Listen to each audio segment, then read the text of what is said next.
Hello বন্ধুরা, welcome to Bangla lifestyle BD. শ্যামবাজারের ছেলে বড়ই সাদামাটা, নাম গৌরাঙ্গ চক্রবর্তী।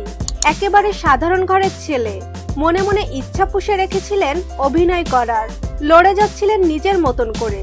সেই গৌরাঙ্গ চক্রবর্তী বলিউডের মিঠুন দা, প্রথম ছবির পরিচালক মৃণাল সেন।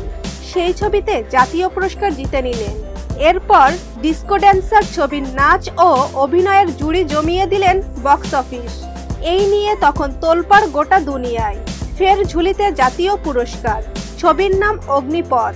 সিরিয়াস ছবি থেকে কমেডি, আবার কখনো ভিলেন, সবেতে নিজের পারফরমেন্স দেখিয়েছেন মিঠুন চক্রবর্তী। টলিউড থেকে বলিউডে আজও তিনি সেরা। এ তো গেল অভিনেতা মিঠুন দার কথা। আজ আপনাদের বলবো মিঠুন চক্রবর্তীর ছেলের নাম নামাশী চক্রবর্তীর কথা। নামাশী চক্রবর্তী মিঠুন চক্রবর্তীর সব থেকে ছোট ছেলে। নামাশী চক্রবর্তী একদম তার বাবার মতোই দেখতে।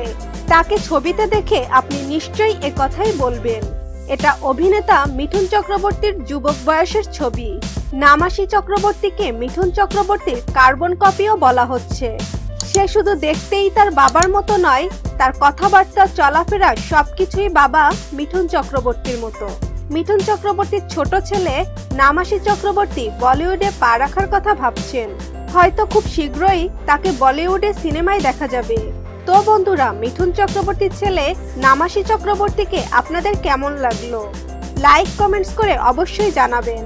আর বিনোদন জগৎ সহ আরো নতুন নতুন খবরাখবর জানতে আমাদের চ্যানেলের সাথেই থাকুন। ধন্যবাদ সবাইকে।